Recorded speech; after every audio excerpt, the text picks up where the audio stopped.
Good morning, everyone. I'm going to wait just a few more seconds to make sure we have everyone in the room.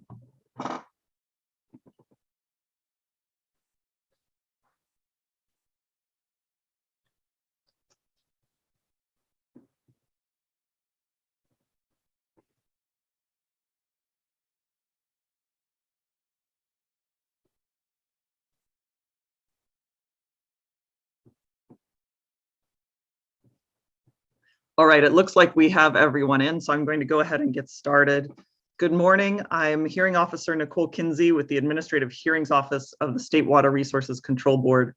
It is March 1st, 2022, and this is a pre-hearing conference in Phase 1B on the applications of North Kern Water Storage District and City of Shafter, application 31673, City of Bakersfield, application 31674, Buena Vista Water Storage District, application 31675, Kern Water Bank Authority, application 31676, Kern County Water Agency, application 31677, and Rosedale Rio Bravo Water Storage District, application 31819, all for permits to appropriate water from the Kern River system.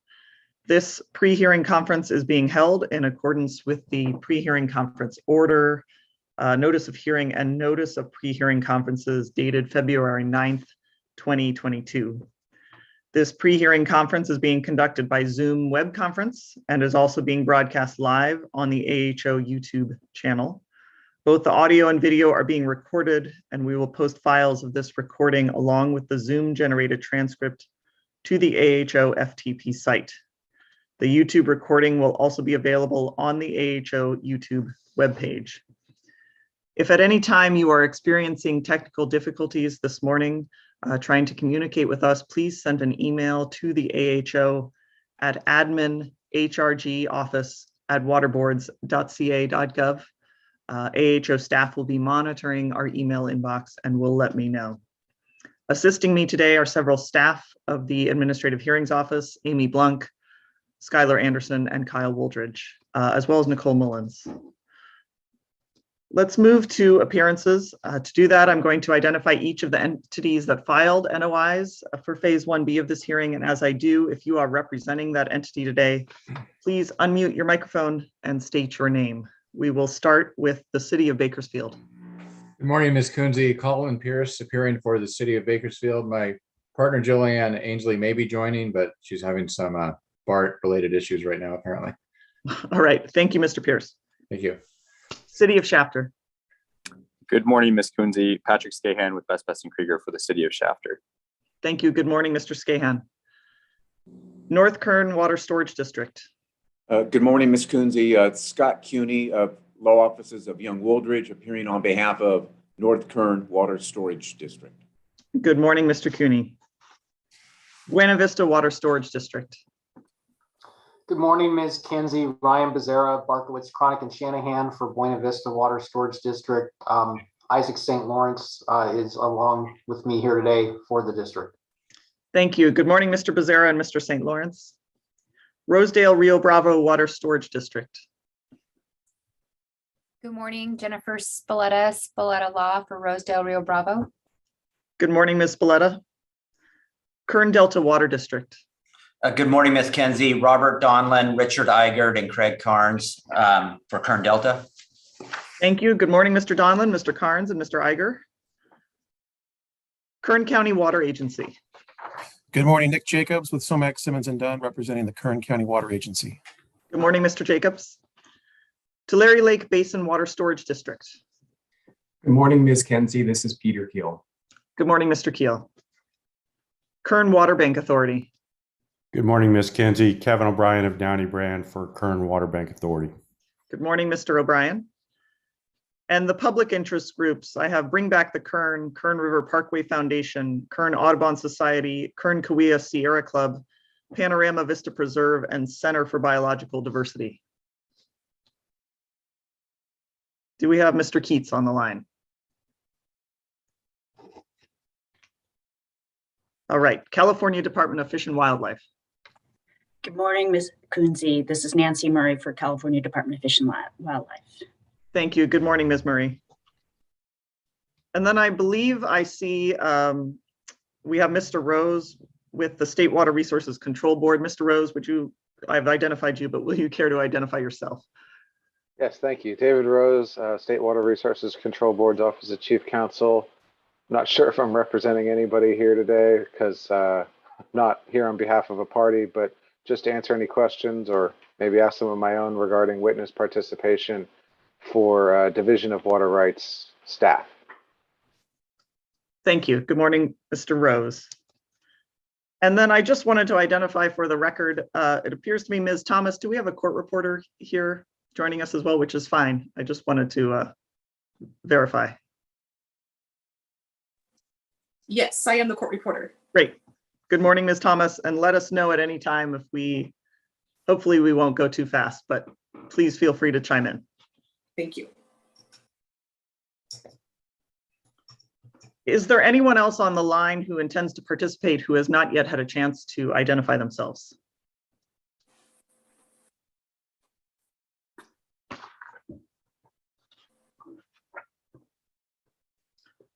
Great, I'll move on. I did receive pre-hearing conference statements from the Kern Water Bank Authority and Buena Vista Water Storage District. I did read those. Thank you for those. They were very helpful in setting up an agenda for today. Are there any other filings that I missed? Did anyone else file a pre-hearing conference statement that I may have missed? I realized they were optional.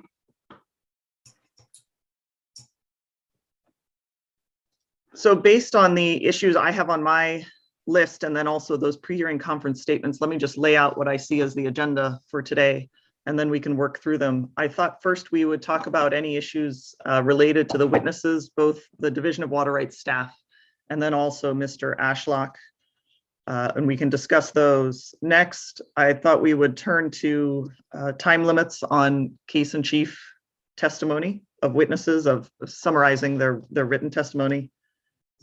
There was a question raised by Buena Vista about the potential for a live hearing, so we can talk about that explicitly. And then I have a number of what I called on my agenda here miscellaneous procedural issues, but these include page limits for opening briefs. There was a request to increase the page limits, a question about hard copies of the exhibits, numbering of exhibits, the incorporation of exhibits from State Water Board records by reference. Also, a question about experts' technical information and supporting reports and how that should work. Finally, a note about a scheduling conflict for a witness. I don't know that we need to address it, but just I wanted to note that I read that part of your pre-hearing conference statement. And then any other procedural issues that any of you would like to raise. Before we jump into witnesses, are there any concerns about that order? Does that all make sense? Okay, I thought we'd start with the Division of Water Rights staff. I don't know. I mean, I understand that there are outstanding subpoenas issued by Mr. Jacobs. I don't know that there are any issues that I need to resolve today, but that was one of the reasons for setting this pre-hearing conference statement. So maybe first I'll turn to Mr. Jacobs about where things stand with those two witnesses. Yeah, so I think that we're set for depots on Thursday and Friday. Mr. Moody's Thursday, Mr. McCarthy on Friday. I had a discussion with Mr. Rose yesterday just about process, and the only attorneys that I've heard from who intend to participate directly, Mr. O'Brien's indicated that their client will be participating. He will be participating. So it would be great if other folks intend to participate, if they could let us know now, and we can just have a better understanding of the schedule. But it's all arranged by Zoom, and I think we're all set. This is Scott Cuny. We will be monitoring, and I guess to that extent participating. I don't anticipate examination other than what may come up as a result of examination by other counsel, if that's helpful. Ryan Becerra, I'm in exactly the same place as Mr. Cuny. Yeah, hi, Nick. Yeah, Colin Pierce. I thought I'd emailed you, but I'm sorry if I didn't. But I intend to participate in the depositions also, and I would like to reserve the right to ask questions. I don't anticipate or I don't expect to ask questions, but I'd like to have that opportunity if necessary. And Nick, this is Richard. I will be participating, but I don't anticipate any questions.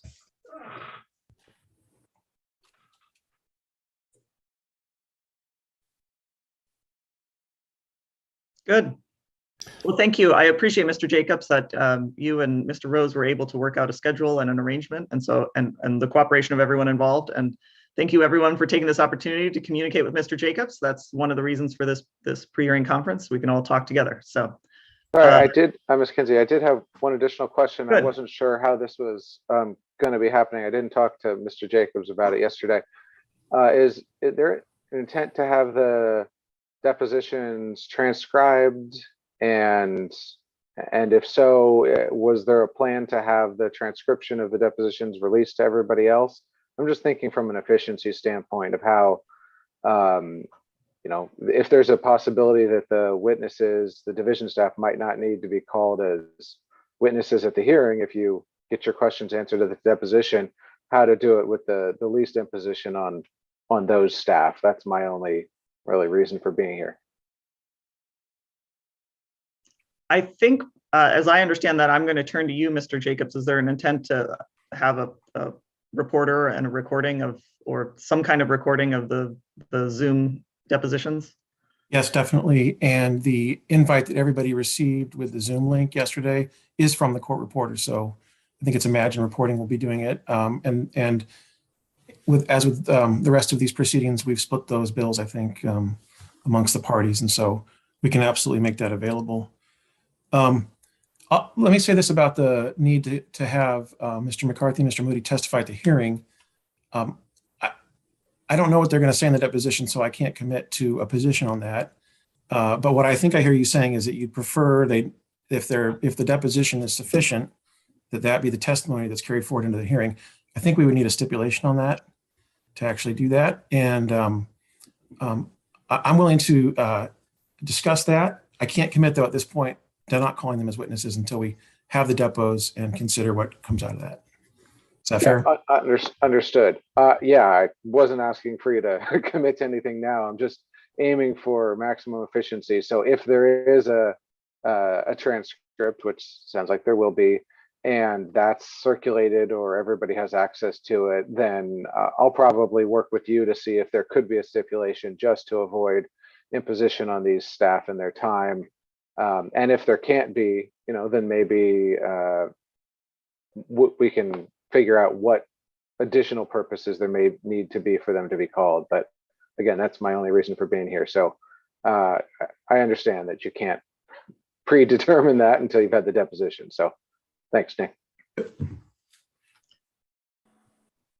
And I to add to that, just not to throw a wrench into things, I may have questions for the witnesses as well, in which case it may be appropriate for them to appear at the hearing. So we'll just leave that. Let's address that. I think a lot of my questions or lack of questions may become apparent after I've seen the whatever comes in as case in chief evidence. So we'll understood. Thanks. Yes. Yeah, I think that the scope of the deposition should answer whether anybody else has any need for additional questions, hopefully. But yeah, sorry to interrupt. Ms. Kinsey. Thanks. Good, thank you. So we'll deal with that. So noted for the record that this may be an issue, but we will try to deal with it as efficiently as possible. Are there any, before we move away from the division staff witnesses, are there any other issues that we need to address today?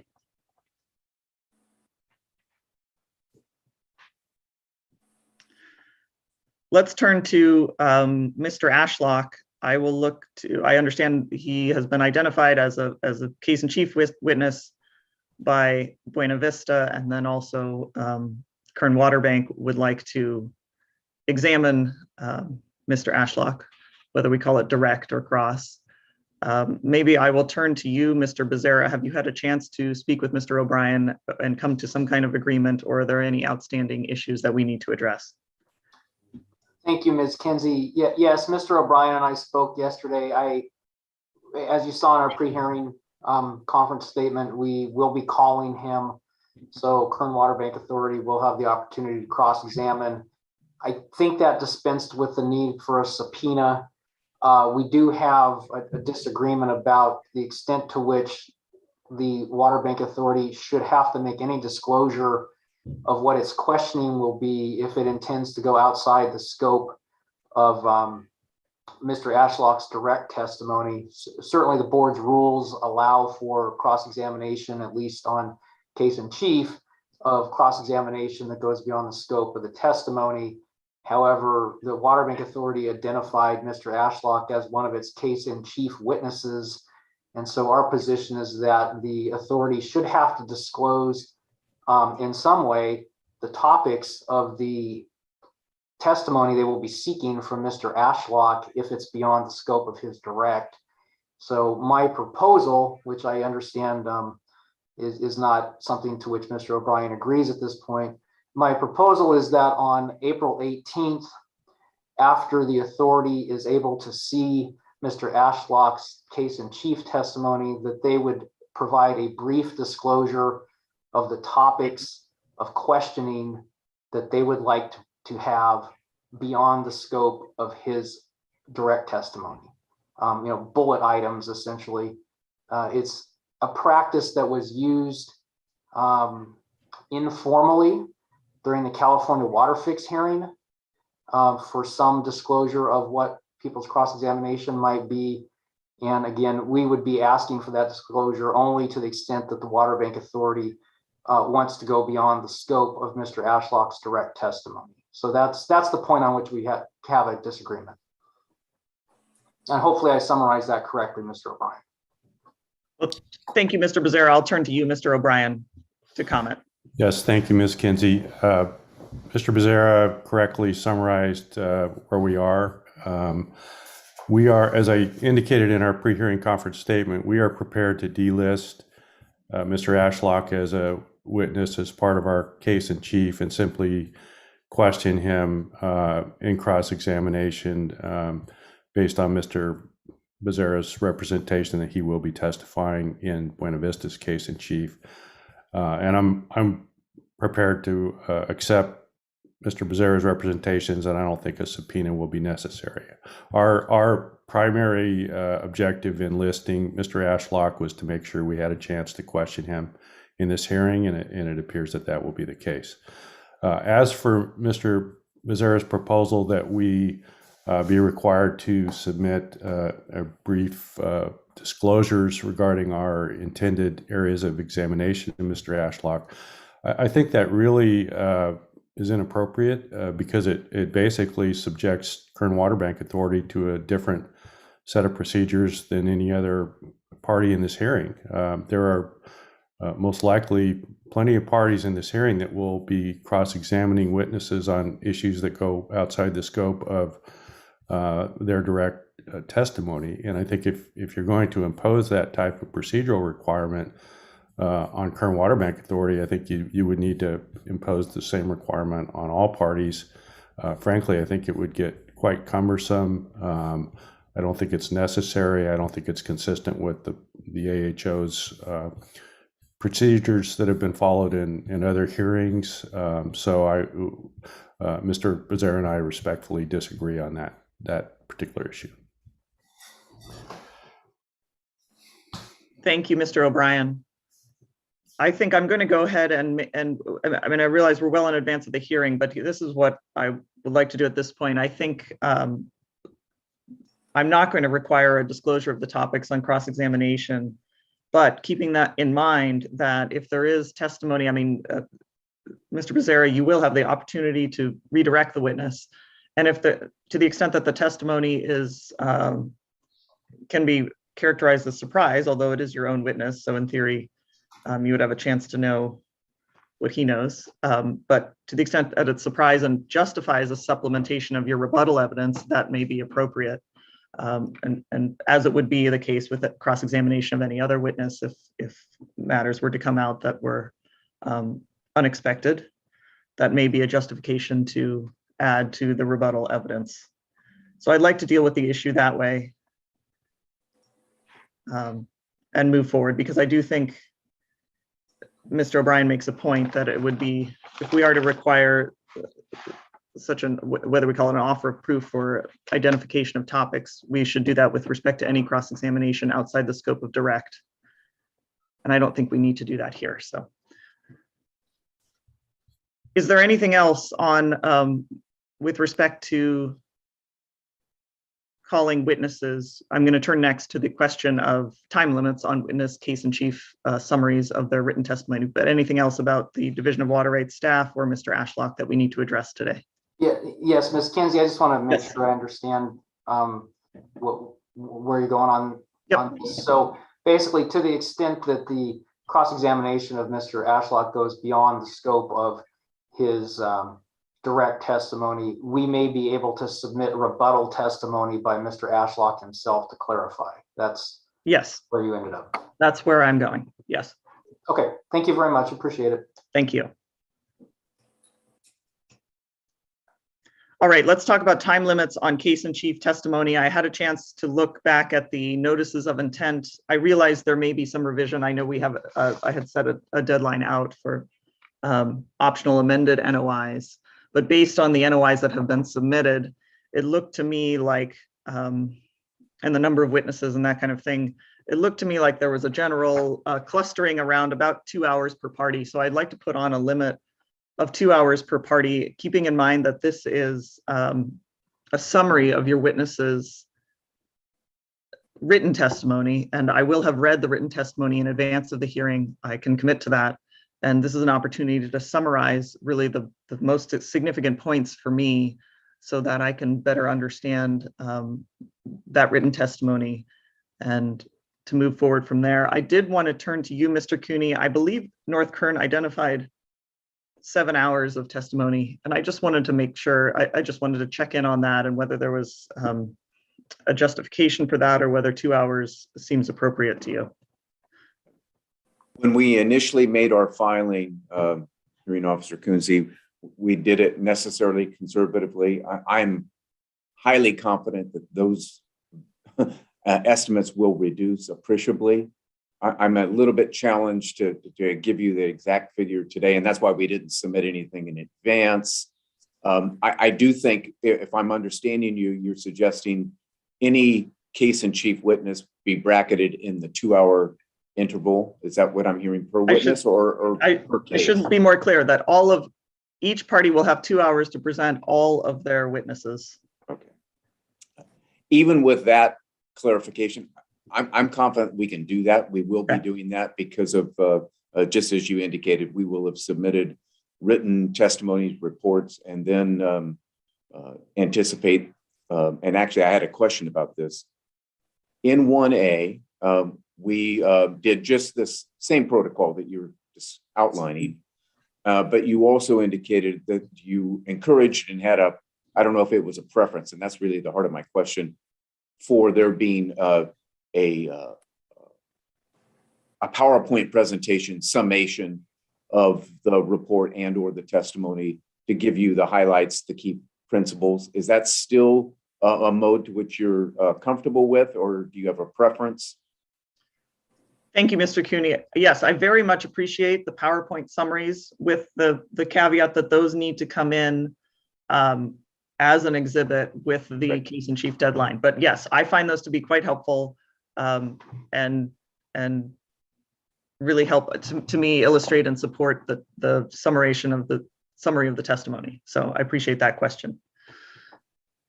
And I gave you enough caveats, but I really absolutely believe that we'll have our entire case bracketed within that 2 hour window that you just indicated in light of the other protocols that the hearing officer is directing.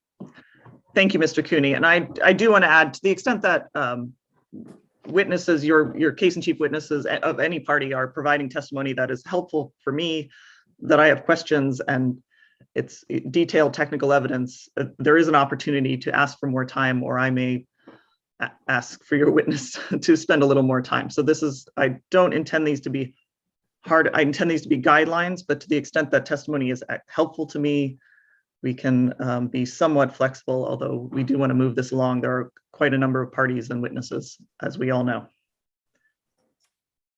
Are there any other comments about the time limits on case in chief testimony of 2 hours per party?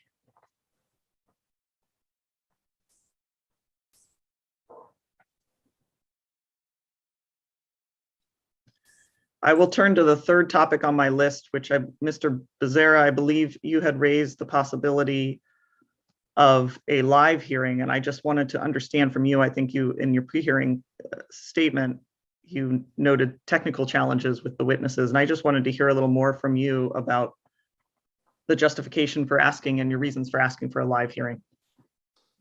Certainly. Thank you very much, Ms. Kinsey. The primary issue is that I think all of us will need to put a lot of time and effort into the technological aspects of presenting live testimony with cross-examination and exhibits and all that sort of thing. And so that will be a significant lift for all of us before the May 2nd deadline. I recognize it's uncertain, as all things have been the last couple of years. But at least in Sacramento County, where the state board's offices are, the public health officer has lifted the prohibition on public meetings and in person, and we are, a couple of months out from having this hearing, so it's possible we may be in an improved situation. So the question was simply whether there's any possibility of a live hearing here, such that we would not have to sink the kind of time and effort into technological preparation that we would for a Zoom hearing. So I just wanted to get that out there for the possibility we might be able to do that. I recognize you may not be able to make a full commitment to that at this time, but I guess my general thought was perhaps a month out, we could figure out whether we could do this in person, which I think probably would be simpler for everybody. But if it's not possible with public health regulations, we won't, obviously. But before we all put the time and effort into the technological preparation, I wanted to raise the subject of possibility of a live hearing. Thank you, Mr. Becerra. I think what I'd like to do is hear, well, let me start with, I think it would be challenging for the AHO to hold a live hearing. That said, it is appropriate for me to consider whether there is a desire by the parties to have a live hearing, whether it's on specific portions, all or a portion of the hearing. So I do want to spend a little time and hear from the other parties, because I actually would be quite surprised if other parties were interested in holding a live hearing, but that may just be because I'm not connected with what's going on out there in the real world. So I would like to hear from you just for my own education, and then we'll go from there, but with the caveat that I think it would be challenging.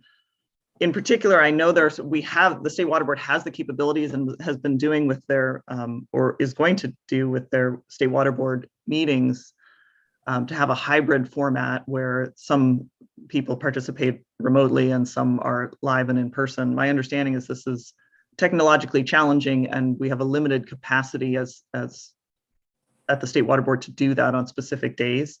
But it is something I could explore. But I would like to turn really to everyone. I'm just going to go down the list. I'm pulling up my, I can find it, my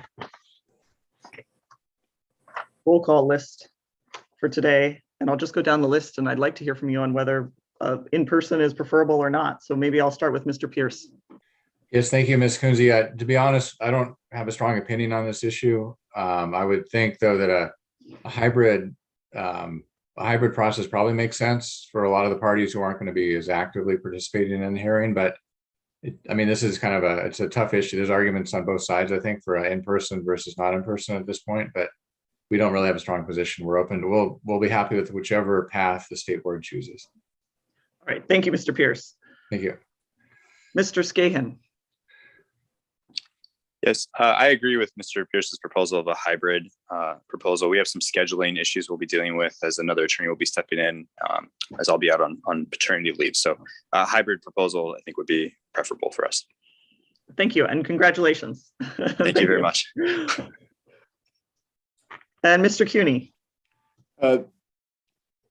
I don't have a hard preference. I'm actually surprised myself in our experience with 1A and the workings through Zoom. It actually worked quite well, much better than I anticipated. So I have no objection to the Zoom protocol. if, of course, the hearing officer wants it to be live, we'll accommodate it. I think actually, ironically, this could be more challenging to be live 100% than Zoom. So we're a bit on the fence, but we don't have objection to the Zoom. Thank you, Mr. Cooney. And this is why thank you for all of you for going through this, because I just want to get a sense of what's happening, both for this hearing and our other hearings going forward. Ms. Spalletta, do you have any comments? I think we would prefer the hybrid option. I do think there's a benefit to having the witnesses testify live in front of the hearing officer if that is available. So you would prefer hybrid to a Zoom only? Correct. Thank you. Mr. Donlin. Ms. Kenzie, Kern Delta does not object to a Zoom hearing. I will add an experience in another proceeding that was conducted via hybrid mode, that there's additional challenges that are presented there. And I would just suggest that we think about that as opposed to either all live or all Zoom. Mm-hmm.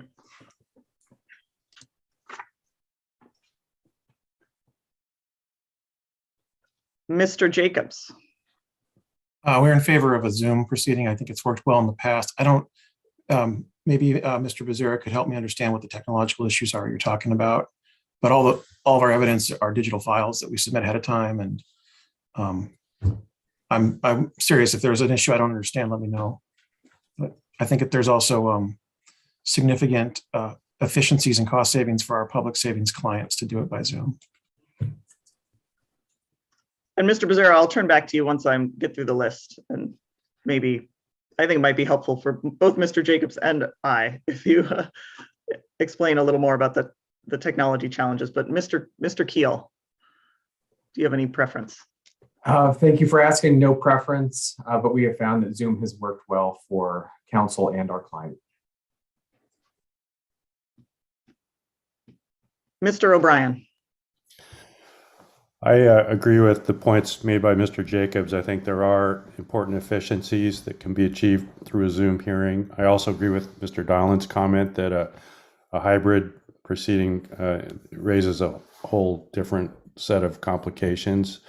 If it weren't for COVID and sort of what we're dealing with, my personal preference would be a live hearing. But I think given all of the circumstances, I think I would prefer a Zoom hearing in this instance. And then Ms. Murray, do you have a preference? So given the narrowed range of issues for phase 1B, CDFW won't be putting on witnesses. So I have no objection to Zoom, and I don't feel like we're going to be putting on witnesses actively in this phase. Thank you.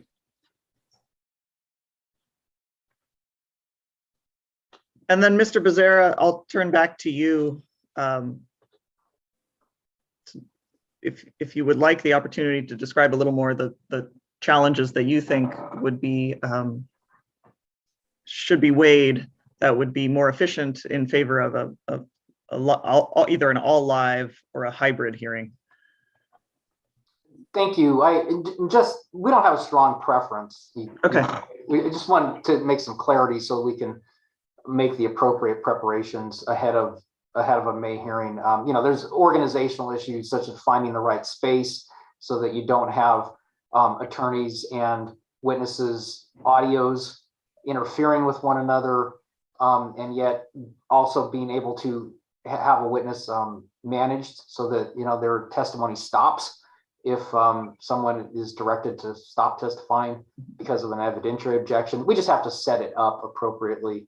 My general preference would be in person, but that's not where we are, I think, at this point. I do tend to share the perspective that a hybrid hearing might be very difficult if you had a live witness and cross-examination occurring via Zoom, for example. I haven't seen too many hybrid hearings or hybrid meetings that have seemed to work especially well. There is some technology that can support them that I've seen that's pretty effective, but we just wanted some clarity as to what we're going to be doing so we can prepare appropriately. And it sounds like at this point we should be planning for a Zoom hearing, which is just fine. Thank you, Mr. Becerra. That's the way. Let's plan on a Zoom hearing, and I'll make that final call so you all can prepare for that.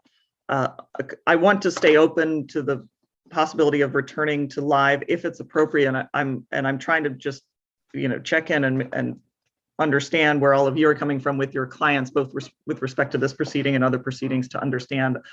My assumption had been that the Zoom hearing was more efficient and cost effective for everyone involved. And it sounds like that may or may not be true in a particular case. So that's helpful information for me.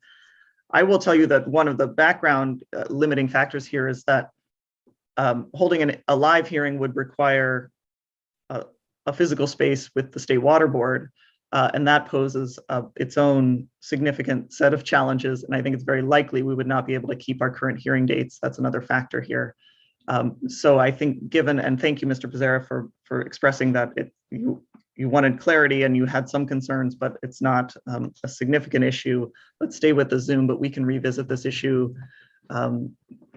if and when we get to a phase 2 and talk about that. And we'll try to do that well in advance. The world may be different then. So thank you. And are there any more comments on this particular topic?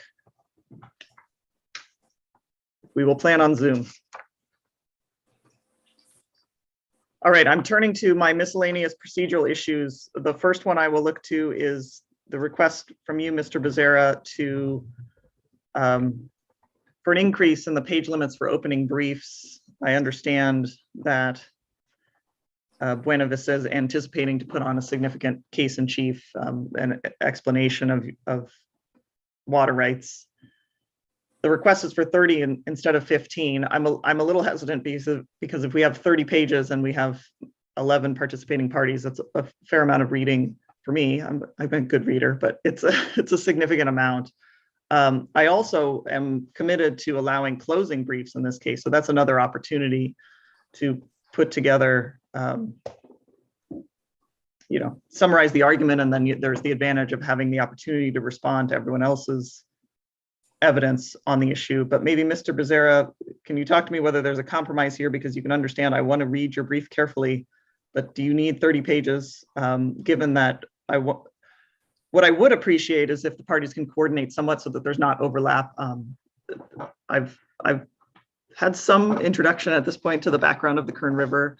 I realize there are many, many details that I have not had before me yet, but if there's some coordination in the briefing so that the same material isn't covered, that would be quite helpful. But I will turn to you, Mr. Becerra, on this issue. Thank you very much. I appreciate the clarification that we definitely will be having closing briefs. I think that may resolve a lot of this. In that case, the opening brief would simply be a preview of what we plan to present with probably some basic legal principles. As our presentation in the last pre-hearing conference indicated, we are concerned about the scope of this hearing, very concerned about the scope of this hearing. And we accordingly will need to present a very robust case, and we expect a very robust case from Kern Water Bank Authority concerning our second point right. And so, we will need to do appropriate level of briefing given the scope of what apparently will be occurring in this phase 1B. We can probably live with something, I would hope, a little bit more than 15 pages for the opening brief, but as long as we're able to submit very robust briefs after we see all the evidence in the hearing, I think that's probably okay. We probably don't need 30 in that instance. We will deal with the major issues in sort of a summary manner to begin with, and then certainly more robust in closing briefs once we see the arguments. So I'd ask for 20, I guess, at this point, but we probably don't need 30 in that case. Thank you, Mr. Becerra. I was going to suggest 20, so I think we're have a meeting of the minds, with the understanding that the closing brief, the page limit will be something longer than 20. I think that's appropriate. So there would be an additional and an increased opportunity to discuss the evidence. But I do, before I leave this topic or make a final decision on this, I do want to turn to the room and see if there are any other comments about page limits for opening briefs.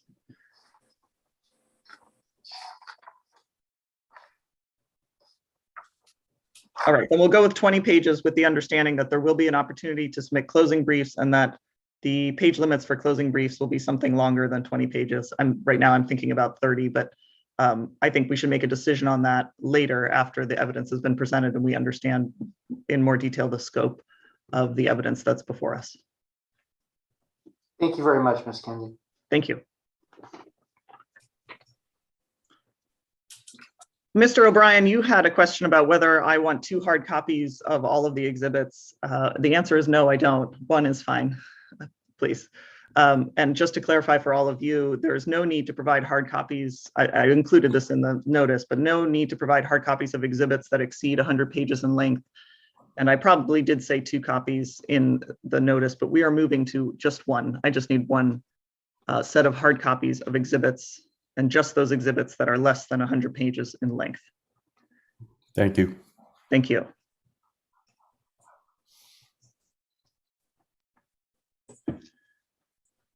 Mr. Becerra, you had a question about numbering exhibits, and I thought your suggestion was very good. Where I was concerned was that we've already started the numbering. I realize your client hasn't, or I don't think so, but North Kern and Bakersfield have already started the numbering of their exhibits. So I would want them to proceed, I think, in the way to continue where they left off. Otherwise, there'll be some confusion. I don't think it makes sense to me for different parties to have different numbering systems for their exhibits. That seems odd to me. I mean, it's a little bit just aesthetics, but I wondered if do you have any other comments about, I mean, I do want to think about this for future hearings because I like the idea of connecting through the numbering system, connecting the testimony with the exhibits. That would be helpful for me normally. But I don't know if it makes sense to change the numbering protocol because we're already a little bit midway. But do you have any additional comments, Mr. Becerra? Thank you. I do feel relatively strongly about the non-sequential and allowing each witness to have his or her own series of exhibits, mainly for organizational purposes. I think given the volume of parties here and the volume of testimony and exhibits you're likely to see coming from the parties, we may have organizational issues in terms of numbering exhibits.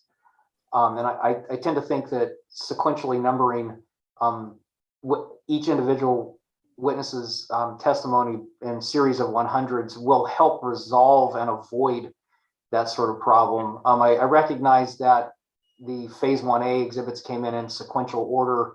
However, I think you're going to get a lot more here, and it will help everybody, I think, if we are not held strictly to sequential numbering. I understand the perspective of the aesthetics of it are nice if it's all in order.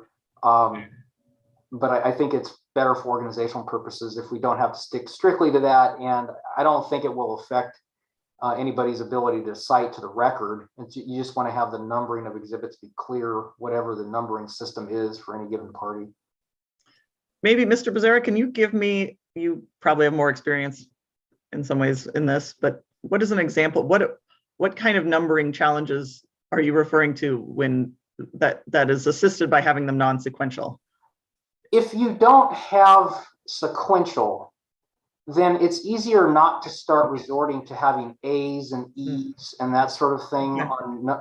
If you have to edit something in response to evidentiary objections, you are not putting an exhibit out of numerical order for an individual witness if you have to do that.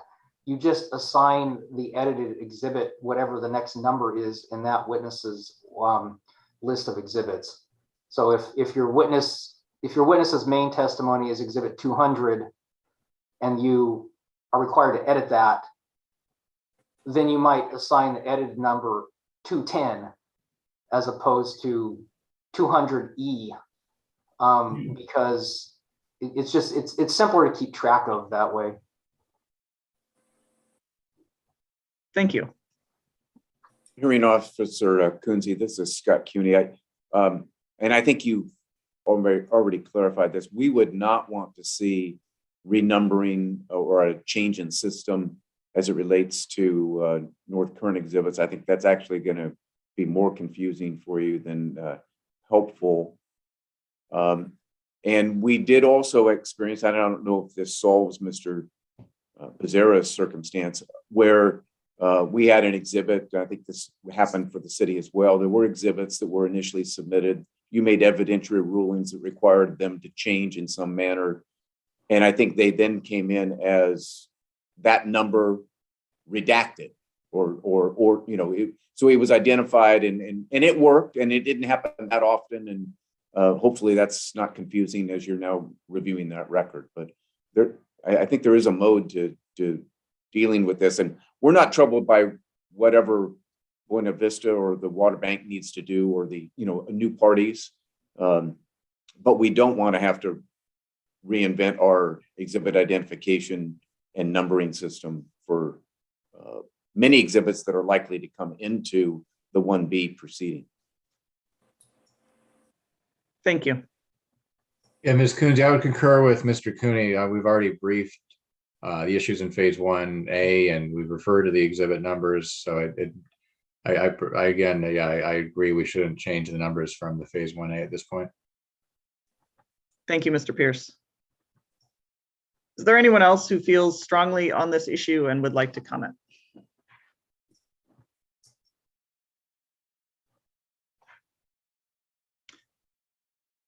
Mr. Becerra, do you want to comment? I'm not going to require North Kern and Bakersfield to change their numbering protocols. Do you have any comments on whether it makes sense for, I mean, North Kern, I could allow North Kern to or Buena Vista to number as you see appropriate, but it sounds like part of your argument in favor of this scheme, which sounds good. I don't mean scheme in a bad way, scheme in a good way, is that it would be simpler for you with respect to other parties' exhibits as well. Thank you. I have no preference whatsoever as to what other parties may do. If I certainly understand North Kern and Bakersfield want to stick with what they're doing, there's no reason for them to change. I guess what I'm asking for is flexibility for individual parties to pursue this approach. I think it'd be easier for us and easier for the hearing officer to handle our exhibits if we went with the proposal I made. I don't think it makes a huge difference if other parties want to number sequentially. I'm just not to be self-centered. I'm primarily thinking about the best way to do this for Buena Vista, and I think going in series of hundreds is simpler. Thank you, Mr. Becerra. So I will allow you to do that, and any other party who would like to take that approach. In some ways, I'm going to chalk it up, I think, to an educational experience. It's an experiment. We'll see. We'll see which method works better, and then I'll know going forward in other proceedings. But I think, although it's, you know, not ideal to have a mixed bag on the numbering system, I don't think it will interfere too much to have different numbering for different parties. As long as the numbering is generally, you know, is sensible. You're all professionals, so just use a sensible system that I can understand. And I think that would be fine. Thank you very much. Thank you.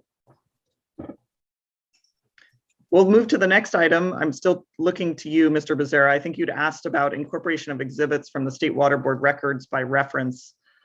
You'd asked for some clarification, and then I'm going to turn and ask you for some clarification. I realize this provision is in our notice and it's in our regulations. I see it as a little bit outdated given that we're working towards an electronic record on most things. And so we've managed to avoid, I think, exhibits by reference because there's no need to reference them. We just bring them in electronic copy. So I just wanted to pin down whether you have specific concerns or large volume documents or what that issue is. And I will attempt to provide clarification, or we can reach a consensus on how to do that. Thank you. Yeah, my main concern here is there have been a number of applications submitted for Kern River water over many years that predate the ones you have pending in front of you. And materials from those prior application files may be relevant to this hearing. And it may make good sense to incorporate some of that material that is sitting in the State Board's records unit into the record of this hearing. I recognize the regulations allow for that. The hearing notice allows for that. The procedure for doing so is not specified especially. And so I just want to clarify what the procedure is. You know, if the idea is we would submit something like a notice of incorporation on April 4th, we could do that. We could do something else. I just want to know what we need to do in order to incorporate those records if we would like to do so. And is there would you be intending, so you'd be intending to not submit any electronic copies of the records? It would be merely a reference to whatever it is that's in the State Water Board files. I primarily just want to know how we do that. I just want to clarify what it is, right? Because I mean, my initial response is the easiest, what would be ideal for me, and I assume for the other parties, would be that all submissions would not be by reference and would be that we'd avoid using this procedure of incorporating by reference when we can. And if these are discrete applications that can be gathered and scanned and submitted, then that would be the way to do it, because then we'll have a complete electronic record, which is what we've been trying to do.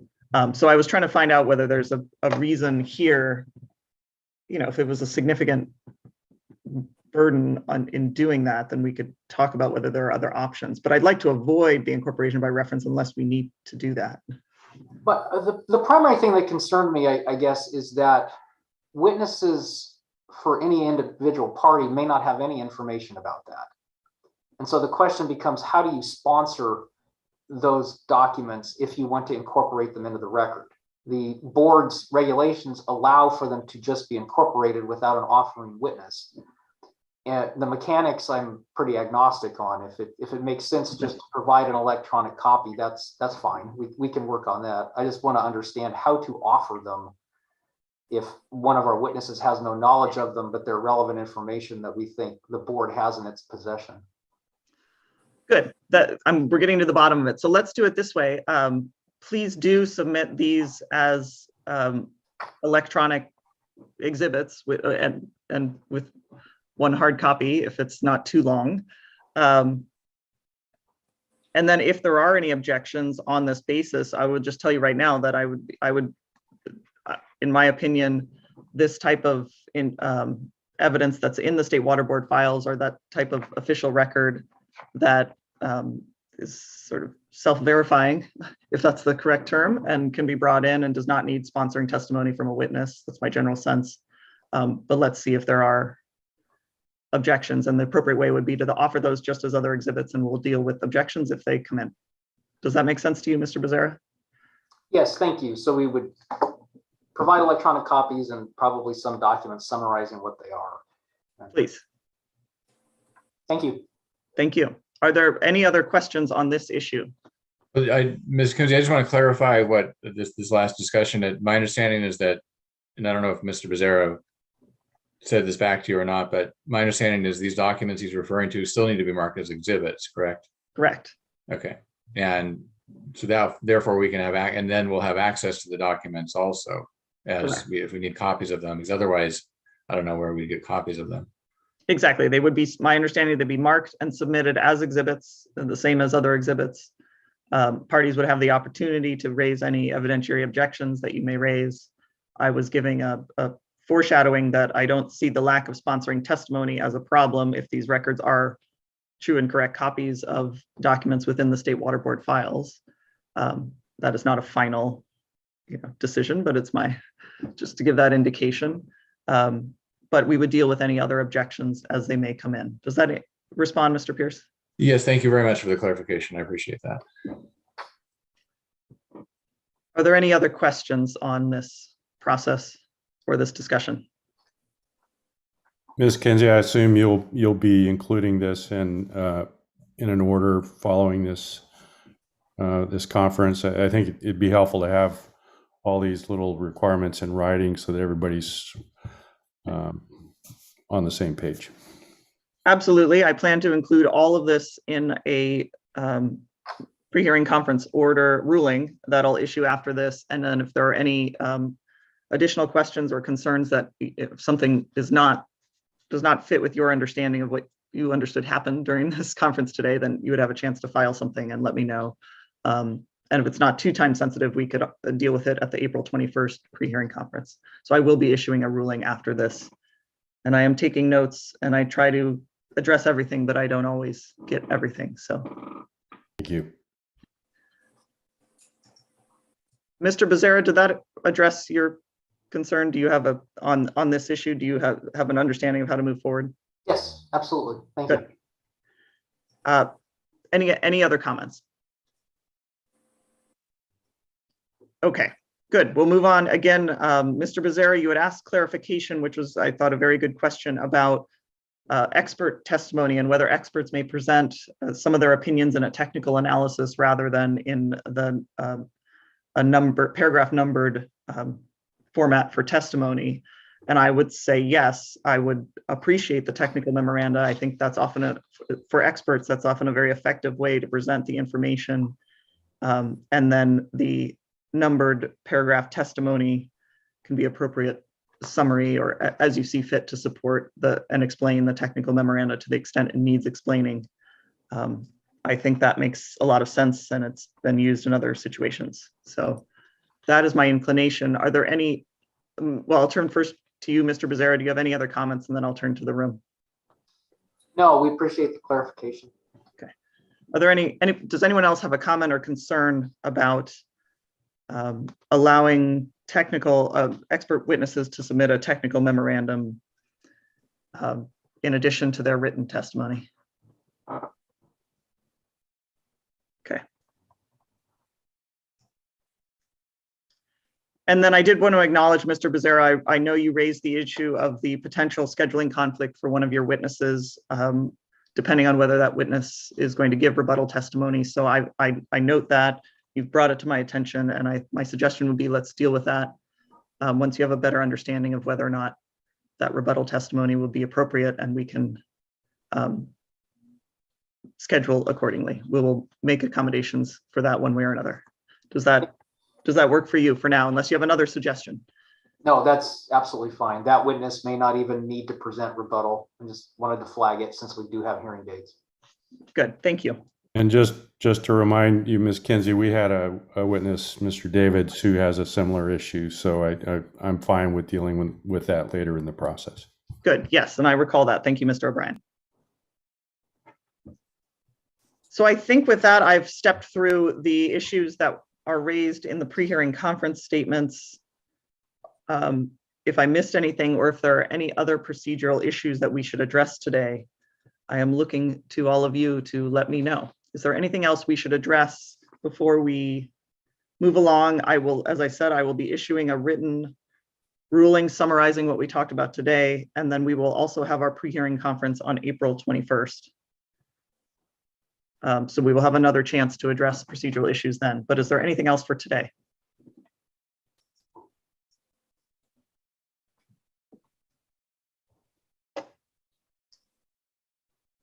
Good. Well, thank you so much. Thank you to all of you for working out the witness issues. I appreciate that. I think that was quite productive. So I appreciate that. And for raising these, they're not small procedural points. They're important. And I appreciate the opportunity to clarify all these issues. And thank you for your participation. And we'll see each other again on April 21st. We are adjourned. Thank you. Very good. Thank you very much. Thank you, Ms. Kinsey. Thank you.